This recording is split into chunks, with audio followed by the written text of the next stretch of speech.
Local legend has it that there is a monster living in the forest behind my house.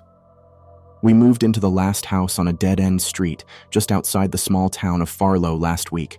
I hate it here. There's nothing to do, and there's no cell service. Our closest neighbors are a mile and a half down the road. The old Mason house we passed at the end of our driveway has been empty for years. No one knew for sure what had happened to the Masons. They just disappeared one day.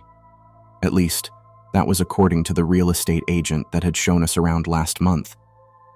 I'd snuck a peek into one of the windows that day. It was like time stood still within those four walls. Plates still sat on the dining room table. The chairs were all knocked over like they had fled in a hurry. It's super creepy. I plan to do a lot more snooping in there someday. Creepier than the Mason house, though, are the glowing eyes I've seen in the forest at night from my bedroom window. It started the first night we arrived. My bedroom is the only one in the house that overlooks the forest out back. I hadn't been able to sleep our first night in the brand new house. To call this house new was a joke. New to our family, sure. But the old farmhouse hadn't been new for at least 200 years. The creaks and groans of old wood echoed through the halls at night, as if whispering stories from its past. It was an eerie difference from our last apartment in New York. I've lain awake each night, listening to the sounds of the house, only to see the motion sensor light on the back porch flicker to life. Each night, I've found myself drawn to my bedroom window, where I'm greeted by the same pair of glowing red eyes staring back at me from within the darkness. I've tried time and time again to tell my parents about what I've seen at night. They laughed it off, telling me to stop listening to local stories, that I must have been dreaming, but I know what I saw. Yesterday, I was playing in the backyard with our dog, Benny, when I saw the creature in the light for the first time. It was huge and covered in dark matted fur. Blood dripped from its mouth, and its eyes were a deep glowing red, like pools of molten lava. The same eyes I've seen staring back at me from the woods. It resembled somewhere between an exceptionally large dog and a small grizzly bear in size. The creature turned and snarled at me, revealing a mouth full of razor-sharp teeth. I took a tentative step back toward the house, urging the dog to follow me in a whisper through gritted teeth. Benny barked at the creature and lunged. The creature turned and ran back into the forest. Benny, being the curious creature he was, immediately chased after it. His bark faded into the dense tree line. I ran to the house, pressing myself against the cool wood of the solid back door as I slammed it shut. I screamed for my parents. After what felt like an eternity, Benny's faint bark morphed into a scared whimper of pain before coming to an abrupt stop. I squeezed my eyes shut, trying hard not to visualize what might have just happened to my dog. My mom came down from her room to find me huddled against the back door, clutching onto the door handle for dear life. Afraid that if I let go, the creature would open the door and get us. My mother was the only one in the house except me. I remembered that my dad had driven to town earlier that morning. I had to protect my mom. If it came down to it, I'd rather die than let that thing, whatever the hell it was, get her. So, I held on tight to that handle, no matter what she said or did to try and sway me. When my dad came home later that evening, he looked at me with concern. I hadn't moved from the door all day. My mom pulled him into the living room, and all I could hear of their muffled conversation was something about checking my meds. You see, I had a problem with night terrors when I was younger. They were so horrific, so vivid, I'd swear they were real. I had sleepwalked one night and somehow found myself in a local bodega down the street from our apartment. The poor man behind the counter had only been trying to help me, but that wasn't what I was experiencing. To me, he was a faceless figure with long, spindly arms and legs like those of a giant spider, and it was trying to kill me. I screamed as its blank, mannequin-like face cracked and split across the middle, and hundreds of thousands of tiny, faceless spider creatures spilled out at my feet.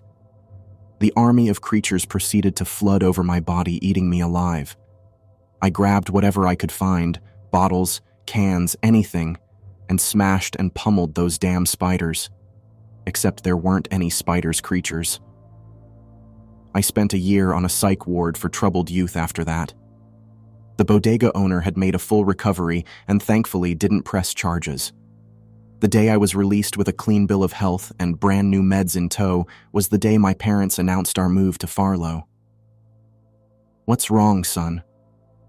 My dad's voice snapped me out of my thoughts. He placed a comforting hand on my head, brushing my hair out of my face. I wish it had brought me comfort. My stomach churned with dread. This monster was real.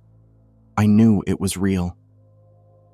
I tried to explain about the monster in the forest and how it had killed Benny, but the words flew out of my mouth in a garble of unintelligible sounds.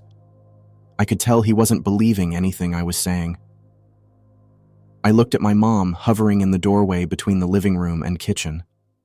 Worry marred her face as she gnawed nervously on the side of her thumb. She'd been crying, judging by the smudge of mascara under her eyes.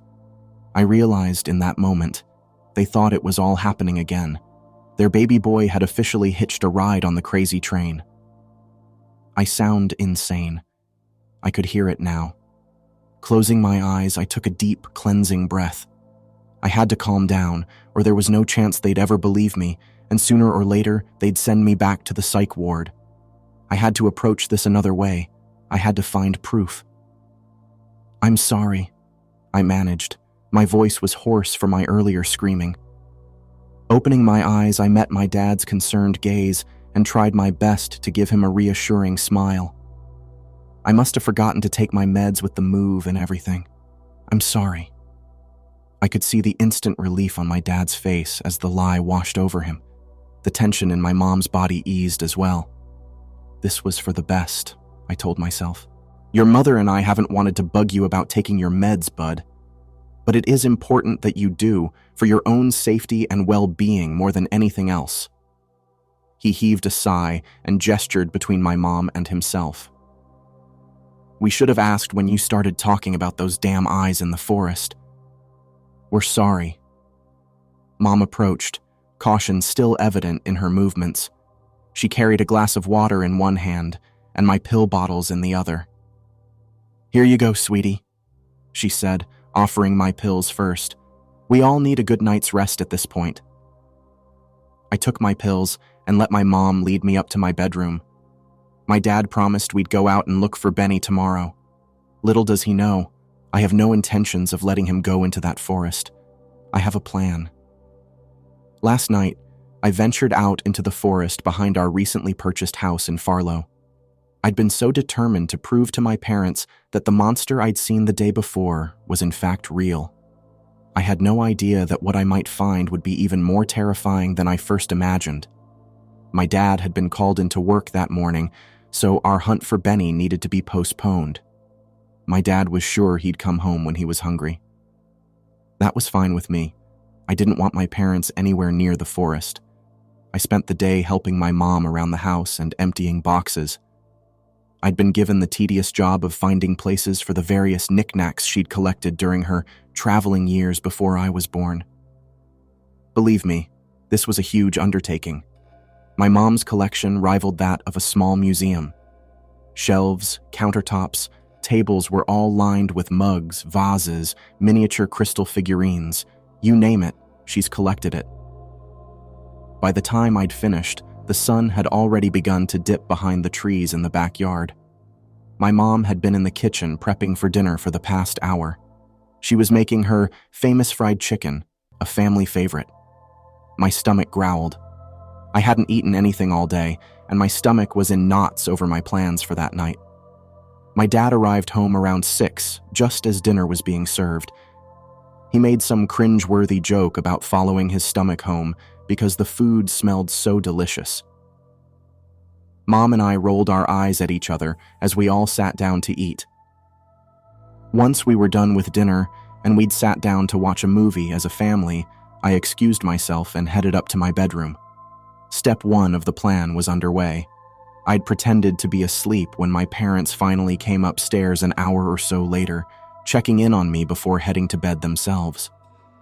Step 2 of my plan came another 30 minutes later. I'd found an old tow rope in one of the boxes I'd unpacked earlier and stashed it under my bed.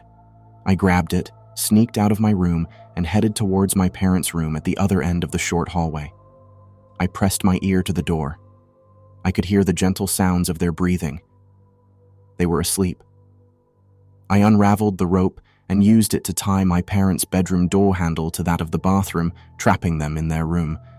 That way, if they woke up whilst I was investigating, they couldn't follow me. I'd sneak down the stairs, careful to be quiet as possible, and into the kitchen.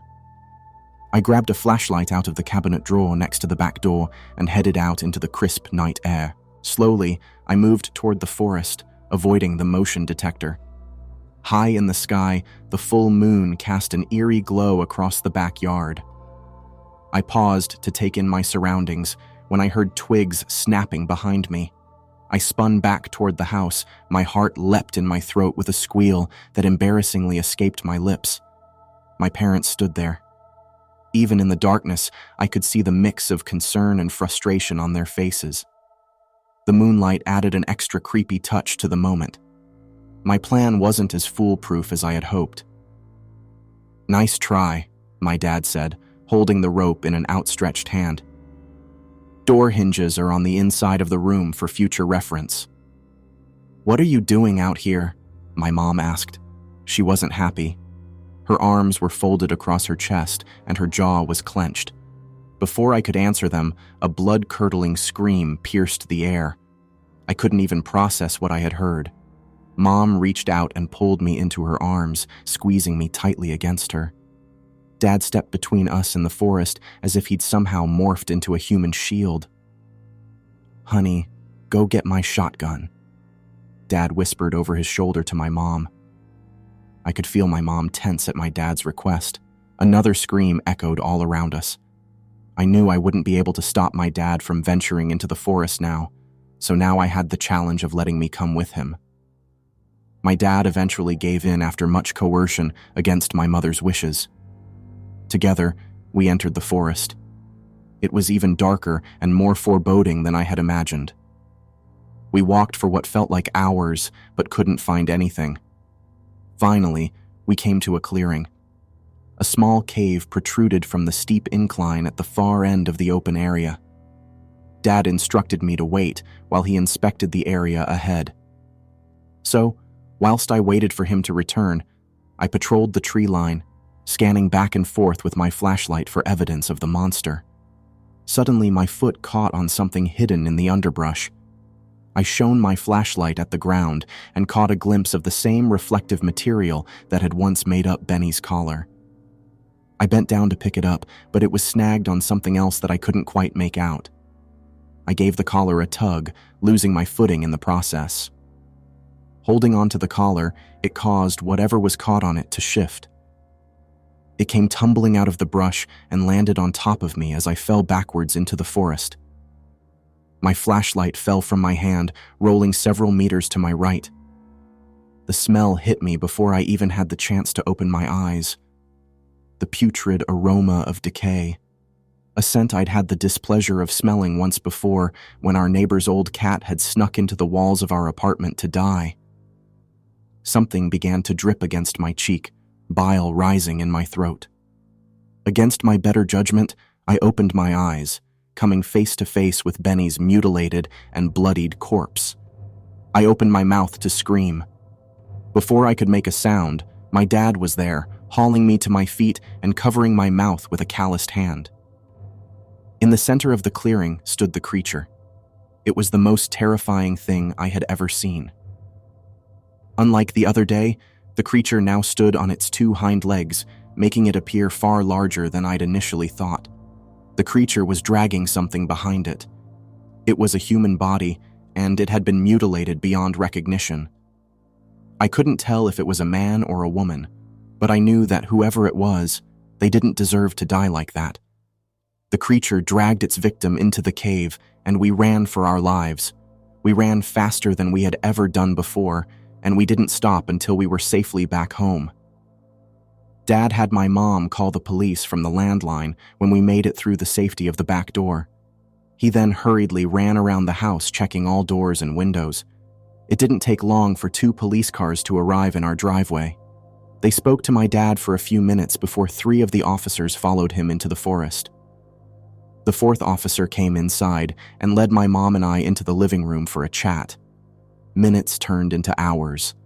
The sun rose, signaling the start of a brand new day. Finally, I heard the back door open.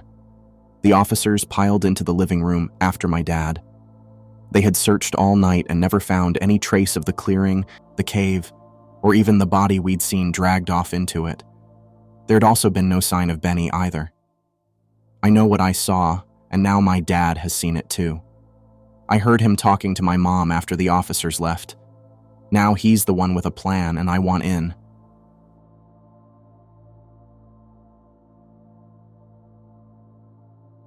I grew up in a small village in rural England atop a shallow hill.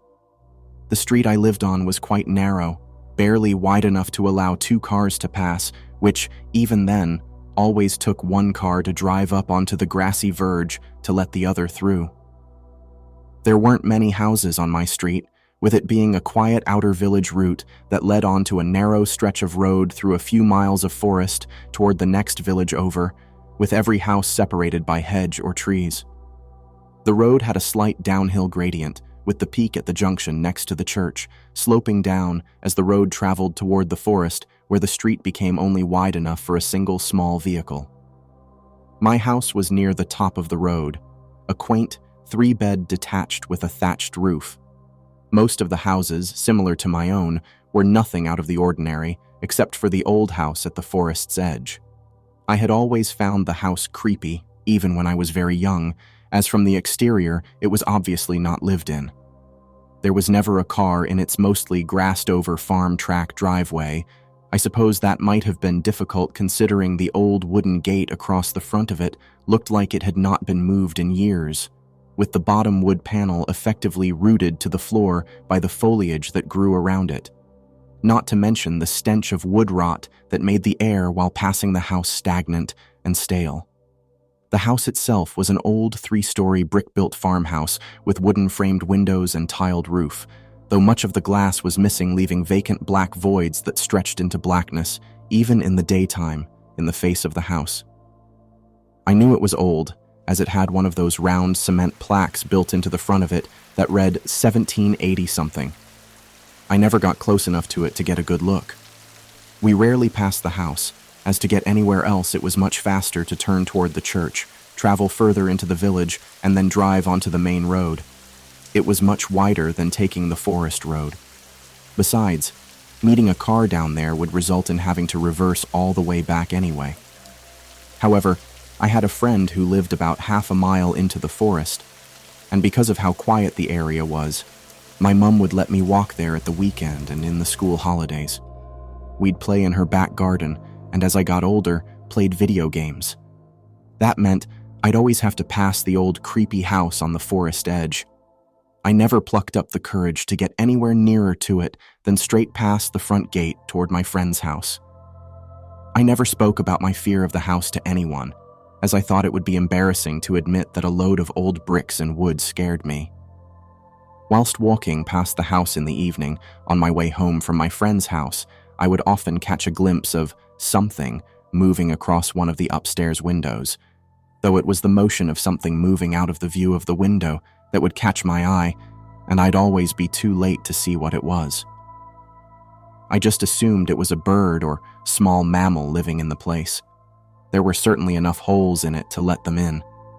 That thought never shook away the feeling that I was being watched, though. Even when I was sure there was nothing in any of the windows, the piercing fear of beady eyes glaring from somewhere out of view never parted from me. It was worst in winter, when returning even at tea time meant walking home 3/4 of a mile in complete darkness with only my little torch to guide me to the first light of the street lamps, which were further toward my house. I had no other choice than to walk past the old house on the forest edge in an inky blackness which ate away at my torchlight, making the dulled glow I swear I could see through those windows for a split second in the corner of my vision more difficult to ignore. That was much harder to rationalize with birds or squirrels. I tried my best to just forget about the house. Whatever was lurking in it, natural or not, clearly had no interest in coming outside, which matched my lack of enthusiasm to venture in. So, over time, my confidence walking past the house grew, and I worried about its oddities less and less. That was until one day at my friend's house. I think I was around 12. Alice's garden was quite large, an oblong clearing in the woods, and beautiful near sunset as the golden rays cascaded through the trees. We used to joke that it was like something out of a movie. I'd always thought her garden was much cooler than mine. Alice had a treehouse, a slide, and a swing, and all I had was grass and an old toboggan. As dusk fell one evening, whilst huddled in her treehouse, Alice told me that she'd been out on her own, exploring the woods that encircled her garden. She'd found a pond with tadpoles and asked me if I would come with her so that she could show me. I'd always been fascinated by frogs and how they came from tiny tadpoles, so I obliged and followed her down the ladder and out through the loose panel in the garden fence. With a stiff clatter as the panel fell back into place, we were out into the surrounding forest. We'd been out into the forest before, but only a few times, and in the day too. I noticed immediately that it was a lot darker in there than in Alice's garden. Even for dusk, the lighting felt unnervingly moody, and I struggled to not trip on the labyrinths of tree roots underfoot. No matter how fast I tried to keep up, it seemed like Alice was slipping away further and further ahead. As we scampered through the woods, we darted past one tree, then another, and then I was alone. I could have sworn she was right in front of me when I went past the last tree, but it was too dark for me to see her now, and I couldn't hear her footsteps anymore, as if she had disappeared entirely. I called out for her a few times, hoping she'd just not realized she'd left me behind, but I heard nothing back other than the lethargic creaking of tree branches in the evening breeze. This, and the looming realization I had no idea where I was, caused an ocean of panic to wash through me, and I felt my eyes dampen. I took a deep breath and steadied myself against a nearby tree. I decided my best course of action would be to start walking in the direction I thought we were meant to be traveling in. I called out Alice's name every few paces, yet it bore no response. The trees that crowded me now seemed taller, with thicker branches near the top, and an eerie whistle flowed through the woods. I naively hadn't brought my torch. An oversight, I know, and every second that passed, I could see less and less. Eventually, after what felt like an eternity of meandering through an increasingly dark and foreboding forest, with my voice waning and breaking with exhaustion from yelling for Alice, I eyed a somber glow up ahead. I hoped I'd either reached the main road or the next village over to mine, and that I could find someone to call for help. I had little doubt that Alice would be able to find her way home. After all, she lived in that forest. But I was completely lost. When I stepped out of the forest and into the snare of brambles in the back garden of the creepy house at the forest edge, I couldn't believe my eyes. This shouldn't have been possible. Me and Alice had started out walking in the direction away from my village, and I certainly didn't remember making any U-turns. The low red glow from the windows that usually disappeared quickly while I walked past the front of the house remained now, slowly pulsating, and I could see faint silhouettes trapped in a hypnotic swaying motion. The light was intoxicating. I had an overwhelming sense that everything would be all right if I just stepped forward, across the garden, closer to the house, toward the glow. Maybe I had been wrong about the house. Maybe it was a welcoming presence after all. I gradually yet steadily sauntered toward the building without a worry as the thorns and brambles tore at my jeans. When one of the dark shapes amongst the glow smiled with teeth that somehow shone a sickeningly bright white despite the utter darkness of my surroundings, my trance was broken in an instant. My fight or flight response kicked in without hesitation, and I scrambled back into the woods, picking myself up with a surge of adrenaline as I stumbled through the brush. I ran as fast as my legs could carry me, and to this day I'm unsure if I've ever run faster. A low yet bellowing vibration erupted from behind, shaking the ground as if a freight train was passing just meters away from me. After what felt like minutes of the world falling away around me, I tripped on a low tree stump and tumbled to the ground. I woke up to Alice standing over me, concern and panic written all over her face and asking me over and over if I was okay. She told me that I was following her when I suddenly started making strange, low-pitched sounds and ran off further into the woods. She told me that she chased after me until I turned around and collapsed in a heap. This, of course, was not what I remembered, but I'd hit my head hard, and at the time I didn't know what was real and what wasn't. When we went back to her house, she told her mum that I'd had a nasty fall, and my mum was called to come and take me to hospital. I turned out to be fine, just a mild concussion. As for everything else, I didn't tell my mum what I saw and instead told her we were playing tag when I fell. Alice was sure of what she saw, and I didn't want to make myself look like a madman more than I already did, so I never mentioned anything about the house, the glow, or the figures to her.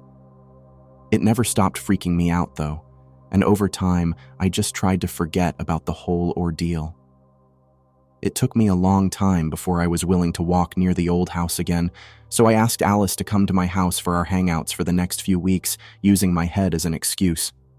The strange thing was, though, when I started walking past the house again, I never saw the glow or any shapes in the window again, even though I continued to walk past that house most weeks until I moved out when I was 18, nearly 6 years later. I'm now 20 and entering my 3rd year at university in Scotland. I'd seen my family a few times when they had come up to visit me, but 2 weeks back is when I came home for the first time since I left 2 years ago. Coming home felt great, as I'd been in the city for so long that the peace and quiet of the countryside seemed almost nostalgic. I messaged Alice from down the road. She didn't leave home for university, instead opting for an online course while she worked with her parents. She was as eager to meet up as I was. I've struggled to make many good friends in my first 2 years at university, so I cherished the opportunity to reconnect with an old friend. For old time's sake, I told her I'd walk to her house and we could hang out in the garden and catch up. That, of course, would have meant I'd be walking past the old house again. At least, it should have done. When I came up to the forest's edge, the old, rotting house and the dirt track that led up to it had completely vanished, with a large oak tree in its place as if it had never been there at all. The gate remained, but was now accompanied by a rusted metal sign I'd not seen before, clinging to it by a single nail, reading, "Warning, tractors turning." I felt like I was going completely insane. I had no idea what to think. Had I hallucinated it? Has my mind been playing tricks on me all these years? Surely not.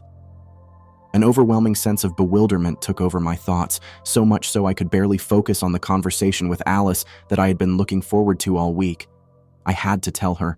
I had to get it out and off my chest. I had to ask someone, just to make sure I wasn't crazy. "Alice, do you know the old, dilapidated house by the forest's edge before you get to my house?" No? What are you talking about? All the houses down your road look lived in to me. I didn't think there were any houses at the edge of the forest. When I asked my mum when I got home, she gave me a reaction equally as puzzled as Alice's. Had the whole thing been a lie? It made me question everything in my entire life. Perhaps an overreaction, but I had no idea what else to think. It busied my thoughts all the rest of the time I was at home and all the way back to Scotland. This year, I was moving to a place just outside of Edinburgh, away from my old city flat, so that it would feel more like home. I'd needed to crash a few weeks at home during the changeover period before my new tenancy started, but I was starting to wish I hadn't. All it had done was curse my mind with doubt about everything I experienced back then and even now. Tonight, as I was riding in the taxi from the train station to my new place, I made a promise to myself. I would call someone in the morning about getting some help. The taxi pulled up to my new address. I had the upstairs of a semi-detached 2-bed home, while the downstairs was currently unoccupied. The website had also specified it was located next to an open field to its right, overlooked by a forest. Stepping out with my luggage beside me, I waved off the taxi and took a look around, now alone. It was dusk now, with the last light of the evening ebbing away, and as the car's rumble faded, the air fell silent. Picking up my suitcases, I thought to myself that this could be a fresh start. That was, until I looked into the field next to my new home and saw the silhouette of an old brick farmhouse at the forest's edge.